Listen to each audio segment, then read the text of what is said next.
and welcome to Traitors Expert. This is my after show for the Traitors UK Season 4, Episode 7 we are now on. We are over halfway through the series. This was a brilliant episode. I really enjoyed it. There was more drama than I was expecting, and the drama came from people that I wasn't expecting it to come from at this stage, which obviously the main thing we have to talk about is Harriet versus Rachel.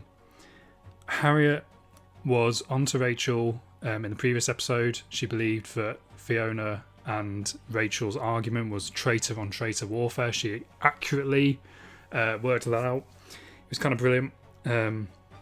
Like I said, the main thing I look for is clever faithfuls, and it looked like she was going to be a clever faithful, but kind of looks like maybe the strategy here didn't work.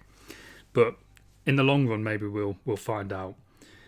So, of course, when we talk about who was banished, unfortunately, it was Harriet. Harriet got 10 votes, which is quite an overwhelming majority here, actually.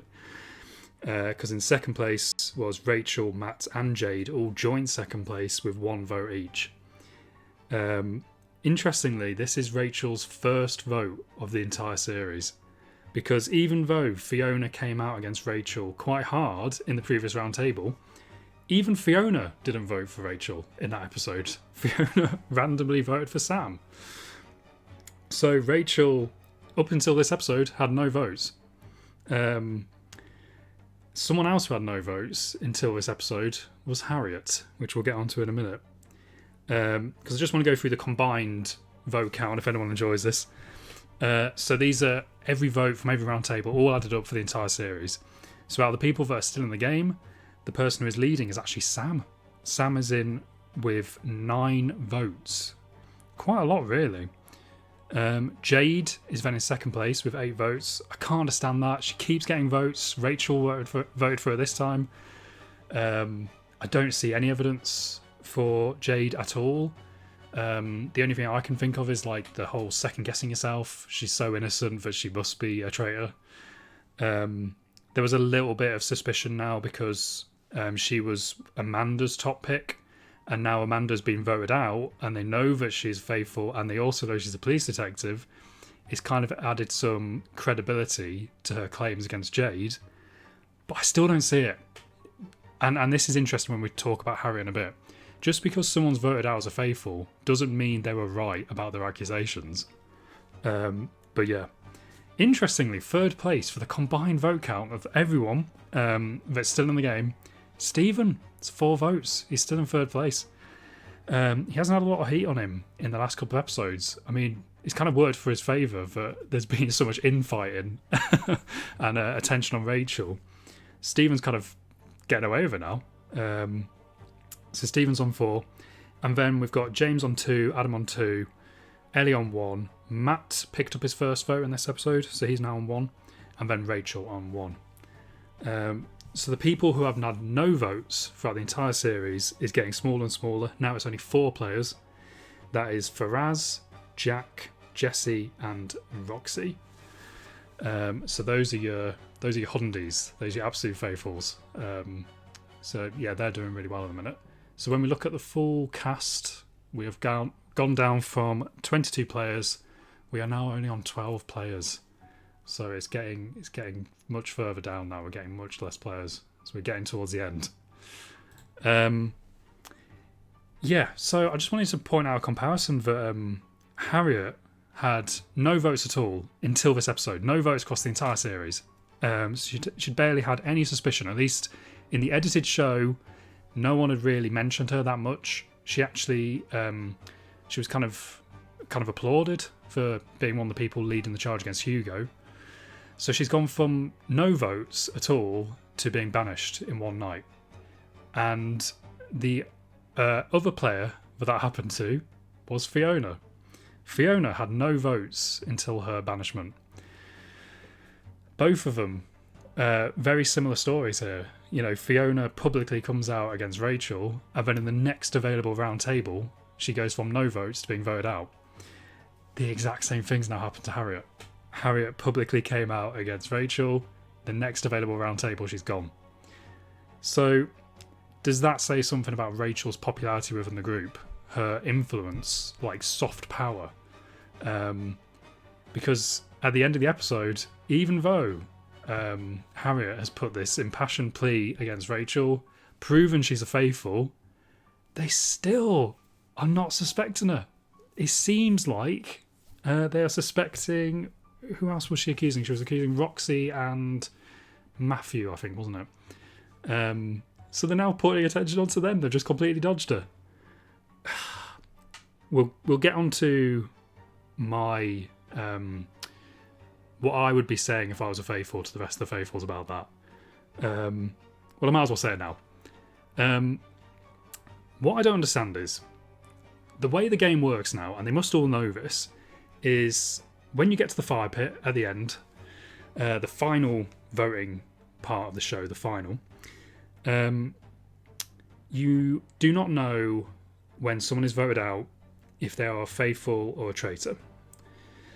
So, and the other thing is you can keep on choosing to carry on the game until you think there are no traitors left, but you don't know that there are no traitors left. So basically, what I believe this is created is a mentality in the faithful that get to the end that they have to make sure that anyone left in the game is absolutely squeaky clean. There's absolutely no chance at all that they're a traitor. If there's at least a little bit of suspicion on them, they're not going to know when they vote them out.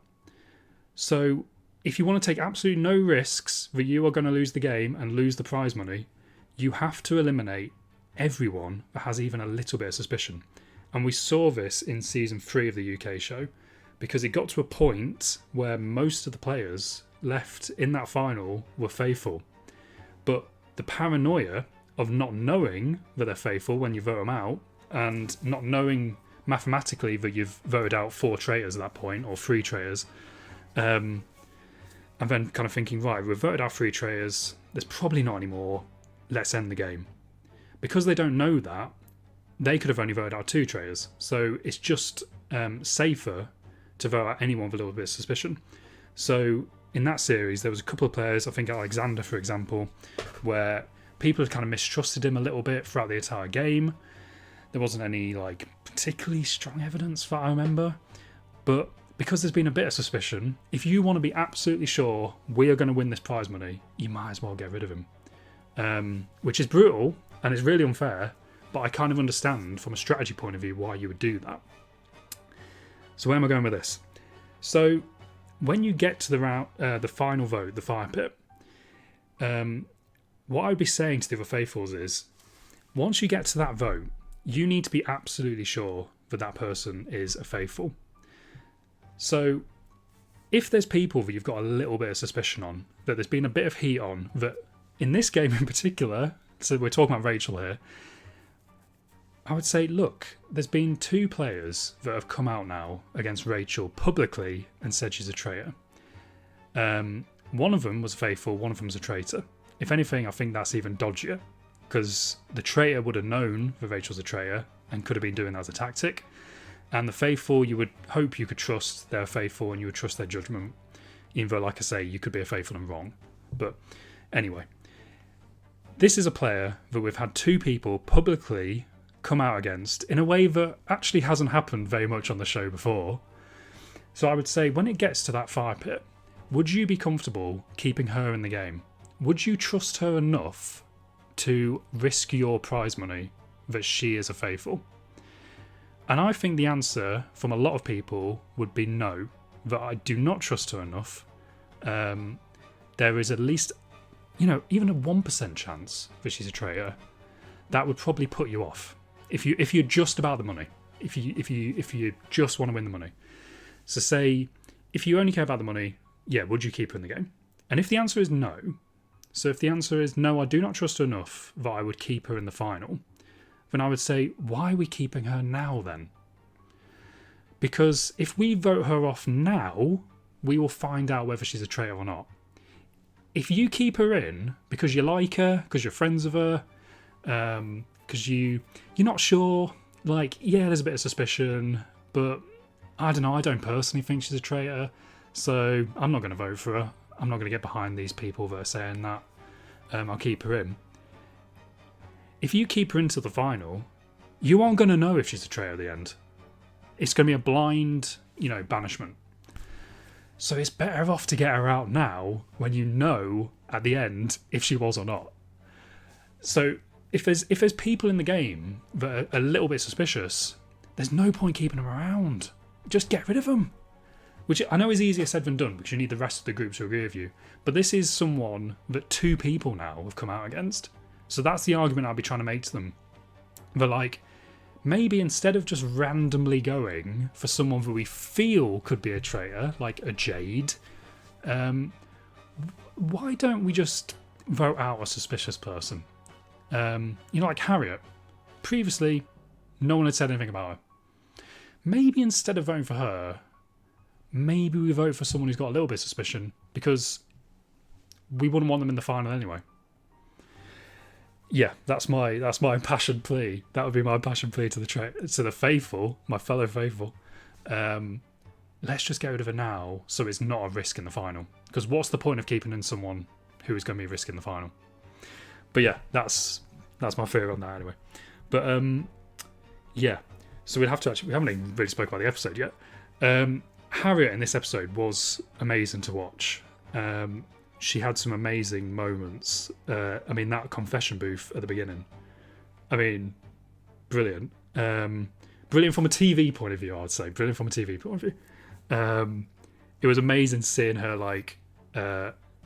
go against them so strongly and so headsure. I'm coming for you. I know who you are. From a strategy point of view, I think that was very misguided. I don't understand why you would reveal all your cards like that to your enemy. I don't see what the benefit of the traitors knowing that you know one of them is. Fair enough, when it gets to the round table, there's no point. We've seen some players before, Jazza Christie, Nick Mohammed I think did this. There's been players before where they've sat on really good theories that people are traitors and they were right, and they never brought it up, and then at the end the traitors got away with it. So there's kind of no point sitting on their information, but also telling the traitors directly, I don't really see how that's helped you. And yeah, the fact that she revealed that she's a secret barrister and a crime author, it was an entertaining moment, but from a strategy point of view I just don't understand it. Like I said, I kind of understand it when it comes to the faithful.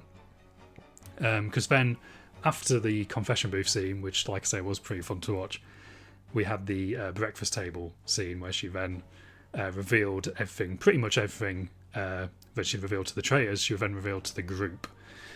I can understand from that point of view, to maybe get the faithful on your side. You say, look, I've actually got a bit of experience in this. I'm a crime writer. I am a barrister.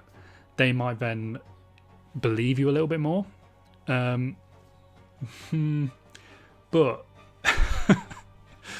I think it's less about your experience and your skills, and I think it's a lot more about personality, really, when it comes to people believing you, and also waiting for the right time when other people have started to move in the same direction as you. Yeah, I think these moments where someone tries to command everyone and say, I've got a brilliant theory, everyone join in on me on this, and especially when it's someone that there hasn't been a big movement towards. I know Fiona obviously came out against Rachel, but as I said, Rachel got no votes in that round table, so there wasn't an obvious turning of the group against Rachel.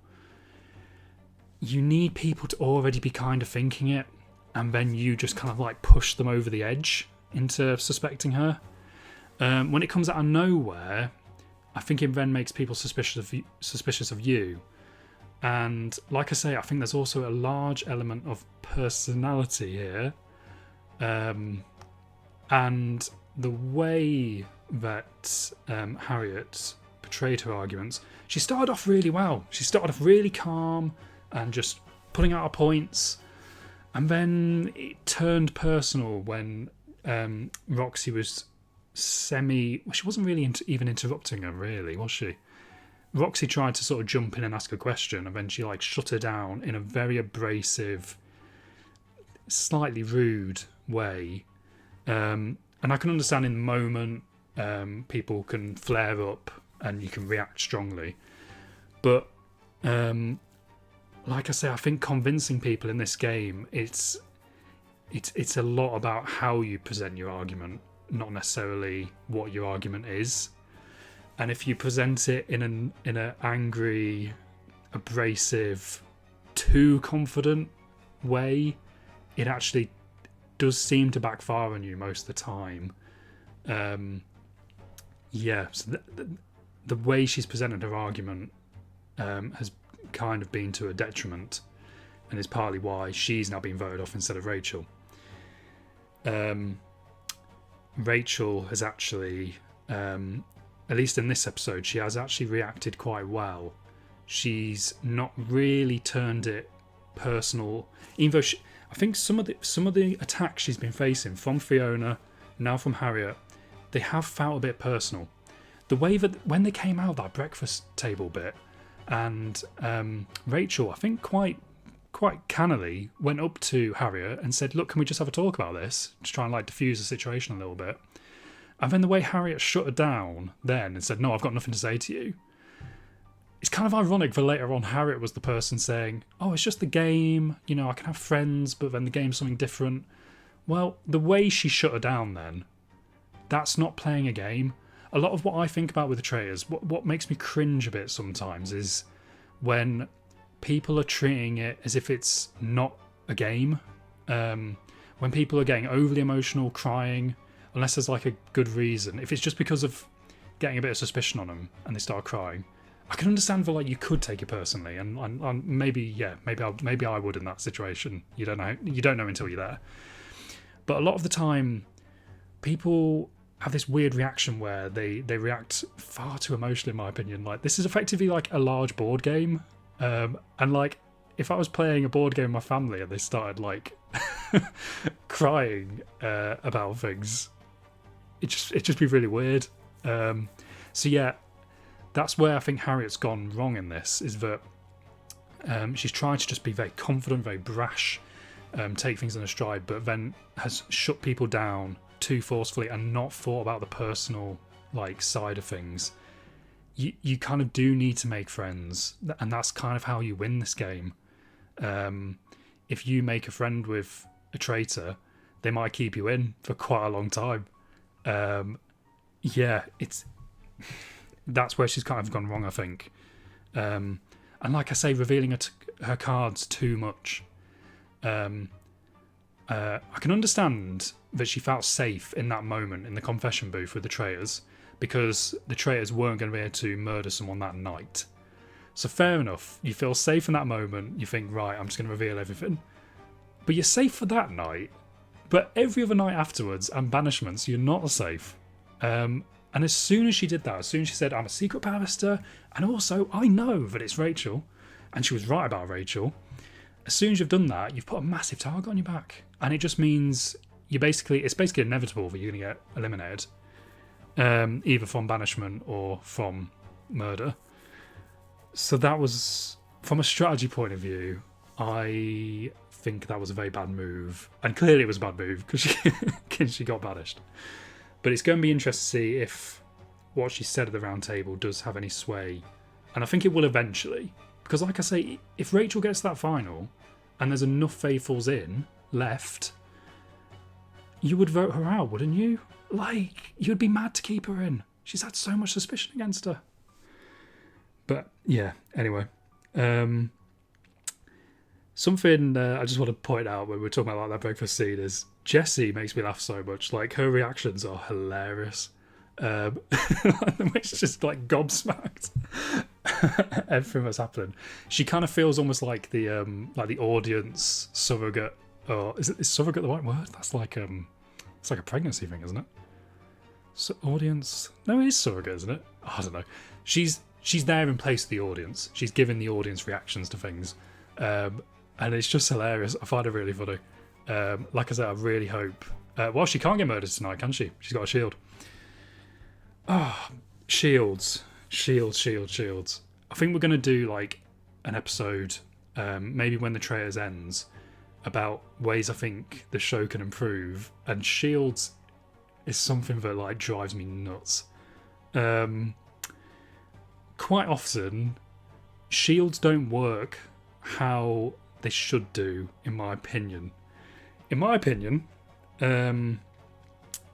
What you're hoping for with the shields is that a traitor will attack someone with a shield, they will not successfully kill them, and then the numbers, because the traitors can kill one person per night, right? So potentially, what is that, 12 kills, but then there's a couple of episodes where they don't get to kill or whatever, so 11 or 10 kills throughout the entire series. If you can block one or two of those kills with a shield, then you're increasing the number of faithful that will be at the end of the game, which will then potentially make it easier to win as a faithful. But shields haven't worked like that, because quite often what happens is there will be two teams on a challenge, and the team that gets a shield, there will then... Someone had this brilliant idea at some point, which does sound like a brilliant idea on face value. Oh, if we don't say which of us got the shield, then we're protecting the entire team. Which is a fair enough point, and that does protect the entire team, and that's a good idea. But what it means is the traitors have then got a guaranteed kill on the other team. Yeah, so if you know that only one team got shields, and then they've kept it secret, you just, as a traitor, you avoid everyone in that team. So that means that anyone in the other team is up for grabs, and they can just guarantee a kill. It would kind of be better if people were able to keep shields completely. I don't know how it works. We'll get into this properly, but I feel like there's, in some ways, shields guarantee traitors a kill. Until this episode, because quite often I don't think there's been a lot of times in the show that I can think of, in the UK show, that a traitor has tried to attack someone who has a shield and then been blocked by it. I think quite often it's been that thing of, oh well, someone in that team got a shield, so we won't go for anyone in that team, so we'll definitely kill this other person. So I don't think there's actually been many times when a shield has actually successfully saved one person who was deliberately targeted for murder from being murdered. And this might be one of the first times, like in this next episode, because obviously at the end of the episode, and this is when normally at the end of these after shows we get to who do we think is going to get eliminated in the next episode by the traitors. Yeah, I mean, it's looking like they might hit someone with a shield. They narrowed it down from that team, from the remaining players who haven't been banished. So they've removed Sam. I think that was good thinking to not go for Sam, even though they're technically wrong, and he was being honest about not having a shield. So they've now got it down to Jesse. God, who is it? Jesse, James. It's Jesse, James, and Adam, isn't it? Jesse James is like an outlaw. Anyway, Jesse, James, and Adam. Oh, by the way, Jessie was like sat on James's lap at the dinner table, wasn't she? Was it James? Someone correct me on this in the comments, because I think it was James. But Jack was also around there, and Jack was who she had that big hug with the other day, where everyone started thinking that Jack and Jessie are a thing, which I personally don't agree with. Yeah, anyway, so that's a side note. So yeah, they've now got the choice of Jesse, James, and Adam, and 2 out of 3 of them have shields. And I think, like I say, if I was a traitor and I was choosing to kill, which is another thing we need to talk about, is the recruitment side of things. But if I was choosing to kill someone and no one had shields, let's just say no one had shields, I probably would choose Jessie. Like I say, just from a strategy point of view, she's one of those people that are unlikely to be banished so kind of got to murder her at some point. But that shields thing, I don't understand. When you've got odds of 2 out of 3 people, wouldn't you then choose to recruit instead? This is what's frustrating me about the traitors on this series. I think from a strategy point of view, they are not the best we've had. I mean, both of them have had suspicion as well in the game. Rachel's had a lot of suspicion. I mean, fair play to her. She does seem pretty bulletproof. But I think eventually that Kevlar jacket is going to let one through. And she will go. Even if it's the final, she will go. Stephen might have he might have held himself a little bit. He might be a little bit more solid at this point. But yeah, I mean, fair play to her. She's surviving, Rachel, considering the amount of heat that's come at her. But where was I going with that? Oh yeah, so from a strategy point of view, I don't think they've been very good. I didn't like how they handled that family tree thing back in episode 3. I don't like how they've handled a lot of this. And I don't understand, if you've got a choice of a 2 out of 3 chance of not getting a murder, why would you not then recruit instead? But that comes down to this game in general. The traitors don't see recruitment as helping them, apart from as a sacrificial lamb. That's the only thing they see it as good for. They don't see it as we're going to change our numbers. If there's 12 people left and there's only 2 of us, that means we are only an 1/8 of the entire group. If you get another traitor and you work with them as a team without betraying each other, if you work with them as a team, you have increased your percentage of the group, which as you narrow down the numbers, you've then got a greater voting sway. And they just never talk about that. It's really frustrating. They just see it as we'll just get someone to get rid of them to make us look better. Anyway, I think they should have recruited. The only benefit I can see, if they attack someone, like Jesse, for example, who's got a shield, doesn't work, then the faithful are going to think that someone's been recruited, or at least they're going to think there's a chance someone's being recruited. Someone's being recruited! They're going to think there's a chance of that, and then it's going to cast suspicion on someone for being recruited when they haven't even been recruited. So that could be kind of clever. But I don't know. I just feel like mathematically they're not making very, very, very good decisions at this point. Yeah, unless you just think, I don't know, I just don't get it. I think that once you know that there's a 2 out of 3 chance, don't do it. Don't do it. But yeah, so I do kind of think that they probably will choose Jessie, and they will be wrong, and she'll be protected with the shield, which is good because, like I said, I don't want Jessie to go. From an entertainment point of view, I think she's fun. But yeah, that was tonight's episode. I'm trying to think. I feel like there was something I was going to say. No, that just seems to be most of it. That shields thing, I feel like I've got that a little bit confused there, because actually, if you know that if there is 2 teams and you know that one team has got a shield, then all you can really do is keep a secret, can't you? Unless you did something weird where, in the team that won a shield, if one of you says, oh, I got the shield, but they're lying, that could create an opportunity for a traitor to target someone with a shield. That would be better. So someone says, I've got a shield, they can believe them or they cannot believe them, but that means that the traitors have got an increased chance, for the faithfuls, the traitors have got an increased chance of hitting someone who has a shield, and thus preventing a traitor murder and increasing the number of faithfuls at the end of the game. So maybe that's the strategy, that you do a false claim of a shield in your team rather than saying, oh, it could be any of us, because then it just protects all of you.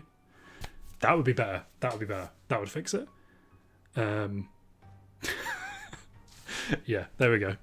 I feel like I've just shared my own strategies here in this one, but yeah. But I really enjoyed that episode. That was really good. And like I said, it's a shame to lose Harriet. You can't be that that public as a faithful. You can't show your hand like that. It never works. You can't reveal you're that good at the game. People will get rid of you eventually, and it backfired on her really quickly. So it's a shame. It's a real shame. But yeah, we'll march on to the next episode. Thank you for watching, and I will see you in the next one. Goodbye.